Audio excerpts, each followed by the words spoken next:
우리에게는 유리한 거예요, 원장님들. 그러니까 원장님들은 이런 거 가지고서 전부 다 이슈 만드시면 돼요. 사실은 이제 예비 초등학교 5학년 2022년 개정 교육과정 그리고 네. 2025년에 이제 대입이 고등학교가 네, 되면서 네, 네. 고교학점제가 되는 친구들, 이 친구들한테는 새로운 입시 제도가 그럼 상당히 많이 도입될 것 같아요. 네. 새로운 입시 제도가 아니라 네. 지금 있는 입시 제도예요. 음. 지금은 갑자기 전공 네. 바꾸는 거 자체의 명분이 당연히 그 있어야 되고요. 네. 학교에서 활동하고 있는 내용 당연히 잘 참여해야 되는 거고요. 서술형으로 선생님이 지금 평가해 주시고 기록해 주시는 것들이 지금 다 유지가 되고 있는 거예요. 그러니까 다만 제가 이제 우려를 한다라고 하는 거는, 그러면 다각적인 측면에서 학생들을 2중, 3중으로 더 많이 관찰하고 기록할 수 있었던 그런 항목들에 대해서 다 내려놓고 나서 지금 임정민 대표님이 지금 거품물 물고서 지금 저렇게 피를 토하시는 저런 얘기들, 다시 말해서 학생부 종합전형, 교과전형은 이제 지원을 안 할 거고요. 학생부 종합전형을 더 몰릴 거예요. 그러다가 보니까 더 학교생활 열심히 참여해야 되고요. 더 지금 서술형으로 반영을 해줄 거고요. 선생님이 더 적극적으로 기록해 주실 거예요. 기록할 항목이 없는데 무슨 기록을 해요? 왜 기록하는 거 아니 그러니까 많이 없어지고 있는데, 그러니까 이게 방향이 지금도 그런 거예요. 그러니까 지금도 선생님이 열심히 적어주시고 아이가 학교에서 활동 내역 참여해야 되고, 그게 지금은 안 그런가? 지금도 당연히 그게 유리한데, 전체적인 큰 느낌은 네네. 이게 겉에서 봤을 때 전체적인 큰 느낌은 수능의 정시를 확대하다 보니 마치 많은 학생부 종합전형이나 우리가 아이들을 선택하는 다원화되는 시험 과정이 없어진다라고 보이기는 해요. 네. 하지만 내부로 들여다보면 이제 대표님께서 말씀하시는 건 오히려 학교 교육을 조금 더 공정화, 그러니까 아이들이 학교 수업을 정말 잘하면 입시 제도가 어떻게 바뀌든 더 그 입시 제도에 맞춰서 갈 수 있다라는 것처럼 들리거든요. 네, 뭐 네. 큰 틀에서는 그 말씀이 네, 맞고요. 네. 지금 이제 김진세 대표님이 지금도 할 수 있는데 왜 뭐 이렇게 얘기를 하시지만, 지금 안 되는 걸 보완하는 과정이라고 저는 생각하는 거 하나랑, 이제 지금은 이제 예비 초 얘기로 넘어왔잖아요. 이 아이들은 입시도가 완전 바뀝니다. 그러니까 완전 바뀌어요. 네, 완전 바뀌는데, 지금 국가교육회의에서 나온 자료만 제가 거기서 나온 것만 말씀드리면, 네. 정시와 수시의 통합, 그러니까 9월달에 원서 쓰는 게 없어지고요. 다 12월달 원서 쓰는 거 바뀐대요. 찬성. 네, 그 다음에 2022 개정교육과정이 되잖아요. 네. 그럼 이때 공통교육과정을 다 중3으로 내린대요. 그러니까 고1 때 지금 국영수, 공동사회, 공동화학, 한국사 이걸 배우잖아요. 네. 이걸 공통교육과정 다 중3으로 내리고, 고등학교 올라오면 아이들이 다양한 과목을 선택할 수 있도록 바꾼대요. 그야말로 고교 네, 네, 학점제가 네. 제대로 네, 네. 이루어질 수 있도록 하겠다. 그리고 네. 나서 지금 나온 안은, 공통교육과정이 내려가면 중학교에서 모든 아이 똑같은 시간표로 거의 배우는 거랑 마찬가지잖아요. 그럼 얘들이 고등학교 1학년 올라올 때 제1수능을 본대요. 옛날에 연합고사처럼. 네. 그리고 이거는 절대평가만 반영한답니다. 그러니까 패스 넌 패스만 반영한대요. 네. 그렇게 되면 어떻게 되냐면, 제가 만약에 공통 영어를 패스를 못했어요. 그럼 원래 최초는 이랬어요. 대학 지원 자격을 안 주겠다. 그 무슨 얘기냐? 네가 공통교육과정을 이수해야 대학에 들어갈 수 있는 자격이 생기는 거야. 그런데 그럼 저 떨어지면 못 가요? 아니, 고등학교 올라갔을 때 네가 미숙했던 과정을 보충해. 그래서 3년 동안 계속 지원 자격을 줄 테니까, 패스를 하면, 모든 과목을 패스하면 넌 대입 자격이 생기는 거야. 이렇게 간다고 했는데, 최근에 좀 바뀌었더라고요. 이 공통교육과정 이걸 패스 못해도 대학은 갈 수 있는데, 대학에서 보완내라 뭐야, 이런 식으로 바뀌긴 했나 봐요. 그 다음에 고교학점제가 적용되면 아이들이 다양한 수업을 다양하게 들을 거 아니에요. 그리고 이게 다 절대평가가 될 수 있는 거잖아요. 그러면 대학이 아까 말씀드린 내신의 변별력이 없죠. 그래서 제2수능, 두 번째 수능을 보는데, 이 제2수능이 고3 때 보는 수능인데 서술형, 논술형 문제가 반영된답니다. 커봐. 아까 다 우려됐던 것들이 정말 현실화돼서 네. 무언가 제도적 장치가 네. 자꾸 추가가 되고 있는 거잖아요. 이걸 그러니까- 환영하시는 거예요, 지금?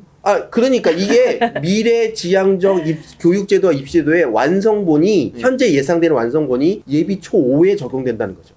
그러면 네. 결국에 일단 조기에 끝내려고 하는 엄마들의 입장에서는 네네. 수능 제1수능, 다시 말해서 고등학교를 입학하는 그 과정 속에서 네. 바로 시험을 치르게 되는 제1수능 학력평가 같은 네네네. 거, 그런 것들을 봐서 패스를 하기 위해서 네. 얼마나 또 더 많은 조기 교육을 하려고 하겠어요. 네네. 선행과. 네네. 우리에게는 유리한 거예요, 원장님들. 그러니까 원장님들은 이런 거 가지고서 전부 다 이슈 만드시면 돼요. 다만 지금 제가 얘기하고 있는 거는 임정빈 대표님이 이 방향을 환영한다라고 하는 거에 있어서 반기를 들고 있는 겁니다. 네, 오늘은 입장차, 어쩔 수 없는 입장차에서 말씀드린 거고요. 네, 아무튼 입시 제도가 굉장히 많은 변화가 예상은 됩니다. 논술 현ung 수능 또 네. 얘기 나오고 네. 지금 뭐 IB 얘기도 나와요. 그래서 대구나 제주는 또 IB 얘기 나오고요. 충청도, 네, 부산, 네. 대체주도 다 나오고 하고 있죠. 네. 네. 그러니까 이제 정부의 방향을 조금 부산 더 아니고 대구입니다. 아, 네, 조금 더, 정정하겠습니다. 조금 더 보완하면 네. 그러니까 이제 2022 개정교육 과정에 이런 서술형, 논술형 수능에 대비할 수 있는 과목이 개설되고 아이들이 그런 것들을 선택할 수 있어야겠죠. 그게 더 긍정적이다. 네네, 그렇게 되겠죠. 그러니까 그러면 지금 정부가 발표한 내용을 거의 오늘 그대로 브리핑하시는데. 아, 네네네네. 네? 지금까지 공식화되어 있는 거 다 말씀드린 거고요. 이제 우리는 여기서 되게 큰 상상력이 필요한 거죠. 과연 그렇다면 대학은 입시를 어떻게 바꿀까? 현재 네. 예비 초5 아이들에게는 사실 이게 100년 대계인데요. 이명박 대통령부터 시작해서 지금까지 잘 누적해왔던 소위 학생부 종합전형이든 입학사정관제든 부르는 이름 좀 다를 수 있지만 큰 틀에서는 같은 방향이라고 네, 보고요. 네. 이걸 오랫동안 누적해오면서 나름 정교화 시켜왔어요. 네. 대학들마다 합리화 시켜왔고. 근데 갑자기 방향들이 다 좋았는데 이번에 11월 28일 날 발표했던 내용은 지나치게 충격적이었고 그 다음에 앞에서 그동안에 쌓아왔던 노력들에 대한 부정이었고 근데 그 부정을 하는 내용들 자체를 갖다가 다 그 취지는 인정하고 공감하면서도 그 선택했던 방법들은 굉장히 너무나 쉽게 네. 여론을 무마시키기 위한 용도로 그냥 갔던 거 아닌가. 정시를 확대하겠다라고 하는 것과 수능을 잘 보자라고 하는 것은 조금 결이 다른 의미이기는 한데 네네. 너무 지나치게 손쉽게 네, 근데 여론하고 저는 합의를 봤다. 예, 어떻게 생각하냐면 그 여론을 수용한 부분도 분명히 있지만 어쨌든 입시 제도를 수능 중심의 전형과 학생부 중심의 전형으로 단순화시키겠다라는 논리는 동일했어요. 근데 그 수능 중심의 전형과 학생부 전형 중심의 비율에 대한 논란은 끊임없이 있을 것 같고 앞으로도 있을 것 같아요. 그런데 이제 만약에 우리 예비 초5 아이들이 대학을 갈 때 모습을 보면 그 제2 수능, 고3 때 보는 수능은 학생이 봐도 되고 안 봐도 된대요. 그 다음에 대학이 반영해도 되고 안 해도 된대요. 그런데 정시와 수시가 없어지고 통합되잖아요. 그러면 대학 입장에서 서울에 있는 상위권 대학은 제2 서술형 수능, 논술형 수능 반영을 할 수도 있고 안 할 수도 있고 학교생활기록부는 거의 다 절대평가인 내신 성적이란 말이에요. 그럼 아이를 선발하는 최적은 수능 최저 걸고 이 아이의 학교생활기록부를 다 들여다보고 면접으로 보는 게 베스트. 그런데 학교 여건 혹은 뭐 재력 뭐 이런 뭐 정부 지원의 어떤 규모 이런 거에 따라서 이런 종합적으로 아무래도 돈이 많이 들어가니까 그냥 제2 논술형 수능만 보는 형태의 수능 전형이 있겠죠. 뭐 어떻게 보면 거보세요. 더 복잡해지잖아요. 제2 수능만 보는 수능 중심의 전형과 이 아이의 학교생활 기록부를 들어보는 학종의 전형으로 서울에 있는 상위권 대학은 아마 딱 양분되지 않을까? 네. 서울에 있는 주요 대학들은 다시 말해서 상위 20개 대학들은 다 보려고 하겠죠. 그렇죠. 그럼 다 보려고 학종이겠죠. 네. 다 보려고 할 네, 거예요. 네, 네. 그러면 나머지 대학들은 또 따라가려고 할 거고요. 네, 네. 그 추세에 맞춰 가지고서 학원들이 누구를 타겟으로 가르칩니까? 7, 8, 9등급은 아까 학생부를 써주든지 안 써주든지 상관도 없어요. 네, 사실 네, 현실적인 네, 의미에서 네, 네, 네. 선생님이 써주는 게 아무리 의무화되면 뭐예요? 내신이 D등급이고 2등급인데 그건 그냥 지금도 마찬가지예요. 그래서 효용성이 없으니까 지금도 안 써주는 거고 쓸 수 있지만 안 써주는 거고 물리적인 여러 가지 여건상 네, 네. 그러면 상위 학교로 가게 되면 이거저거 다 요구할 텐데 네. 이것도 변별력 없어. 저것도 다 똑같아. 그러다 보니까 아까 말씀하셨던 대로 그럼 학원의 입장에서는 당연히 어떤 학교 지방대를 많이 보내는 게 학원의 목표겠어요. 서울에 몇 명 붙였냐가 학원의 실적이 전부 핵심일 텐데 그러면 이렇게 준비하고 있는 학원의 입장에서는 당연히 A등급 받으셔야 됩니다라고 하는 것 하나 그리고 수능까지 염두에 두셔야 됩니다 하나 앞으로는 지금 수능을 또 2번이나 보니까 조기에 선행하셔야 됩니다. 고등학교 올라가자마자 수능을 한번 치릅니다. 뭐 이런 얘기들이 계속해서 원장님들의 입장에선 불리한 것은 아니지만 학부모님들의 입장에서는 너무나 지나치게 정부를 갖다가 코너로 몰았기 때문에 정부가 이런 얼토당 일관성 없는 어떻게 보면 서로 발표한 제도끼리도 서로 상충하게 되는 이런 모순들이 이 안에 내재되어 있다 보니 기존의 틀을 조율하거나 좀 더 세련되게 닦았으면 훨씬 더 좋았을 것을 일이 커졌다. 뭐 저는 이제 이렇게 보는 거죠. 예, 뭐 당연히 근데 뭐 지금 얘기 나오는 그 현재 예비초에게 적용되는 입시 제도도 하나의 안일 뿐인 것 같아요. 그래서 어떻게 바뀔지도 모르잖아요. 말씀하신 것처럼 대통령 바뀌면 또 뭐 제도가 바뀔 수도 있고 국가교육회의라는 기관도 계속 유지될지 없어질지 모르는 상황이니까.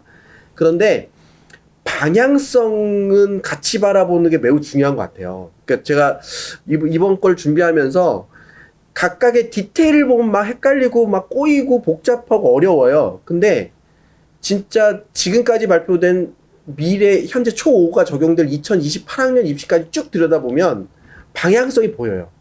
방향성이 있는 거예요. 그게 결국은 수능과 내신과 활동 이 세 가지인 거예요. 근데 내신에도 활동 베이스의 내신이 반영되고 있음을 우리 기억해야 된다는 거랑, 결국 이게 아까 말씀드린 것처럼 수능 자체가 서술형이 많이 반영되는 수능이 되면 결국 이것도 사고력이잖아요. 뭐 비판적 사고력과 논리적 사고력, 그리고 창의적 문제 해결 능력이 반영된 형태의 수능. 그리고 학교 활동에서도 어떤 문제를 내가 발굴해서 그 문제를 해결하기 위해서 다양한 지식과 창의적 아이디어를 집어넣어서 그 문제를 해결하는 연습. 이제 그런 쪽의 어떤 제도로 학교 교육과 입시 제도가 많이 바뀌어가고 있음을 기억하시고, 거기에 어떻게 우리 아이들 적응시켜 갈 것인지 학부모님과 원장님께서 고민하는 게 매우 필요하지 않을까, 그런 생각이 많이 들었어요. 네, 결국은 입시 제도가 계속 많이 변화하고 있지만 교육과정 내용은 아이들의 사고력이나 문제 해결력, 뭐 비판적 사고력 네. 등을 이렇게 측정할 수 있는 방향으로, 기를 수 있는 방향으로 교육 과정은 바뀌고 있다라는 부분에 있어서 얘기를 마무리하면 될 것 같고요. 네. 정말 우리 학생과 학부모, 교육 관계자 여러분들 모두가 좀 많이 입시 제도에 대해서, 변화하는 입시 제도에 대해서 헷갈리시고 준비하셔야 되는 부분이 많을 것 같아요. 중간중간 학원장님들이 어떻게 아이들에게 좀 대비를 해주면 좋겠는지, 학부모님들께 대비해주면 좋겠는지 대표님이 말씀을 해주셨는데 한마디로 다시 한번 정리 좀 부탁드립니다. 자꾸 바뀌는 건 좋은 건 아닙니다. 무언가 앞에가 잘못됐다라고 하는 것에 대한 반증이기 때문에 이렇게 매년 복잡하게 바뀌는 것 자체는 굉장히 우려스러운 게 맞죠.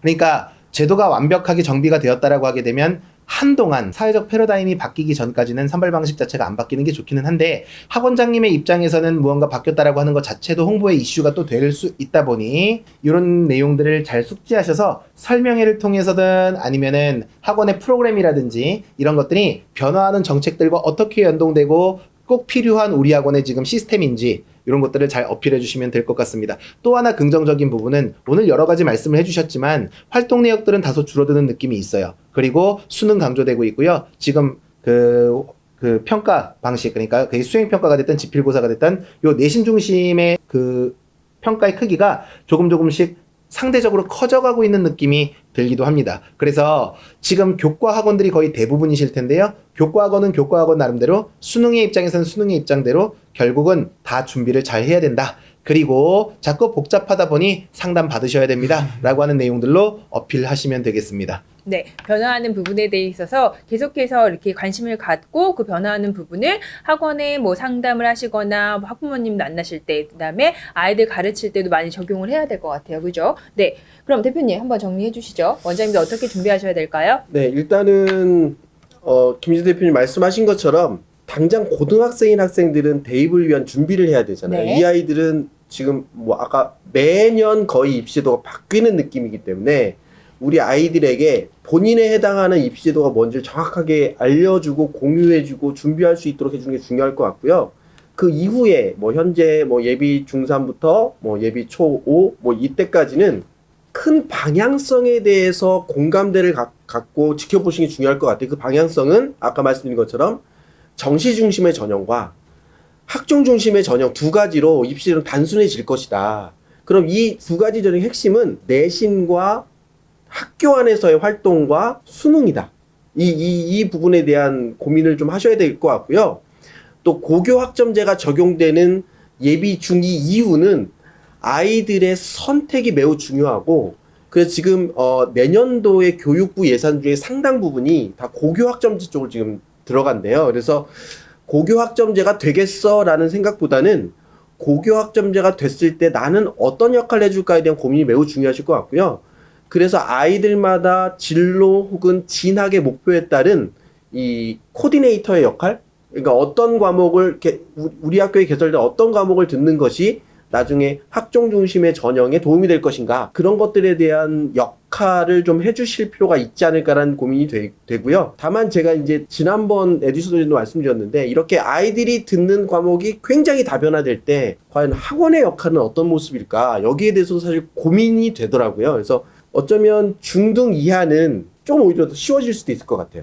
그런데 고등에서는 어떠한 모습으로 학원의 역할이 변할까, 그리고 그런 다양한 변화에서 나는 어떤 역할을 할 것인가에 대한 고민이 좀 미리미리 되신다면 2025년도에 고교학점제가 도입됐을 때, 혹은 2022년도에 고교학점제가 부분 도입됐을 때 아이들을 핸들링할 때, 혹은 학부모님들에게 방향을 제시할 때 준비된 모습으로 대응해 줄 수 있지 않을까, 그런 생각을 해봅니다. 학원의 모습이 지금과는 조금 달라질 수도 있겠다. 네, 네, 입시 네, 제도가 변함에 따라서 그 부분도 좀 같이 고민해봐 주시고 생각해봐 주시면 좋겠다라는 네, 네, 말씀으로 마무리할 수 있을 것 같습니다. 자, 오늘 변화하는 대입 개편에 대해서 진짜 긴 시간 동안 네, 네, 네. 많은 말씀을 앞으로 주제 이런 거 나눴고요. 하지 마요. 네, 네.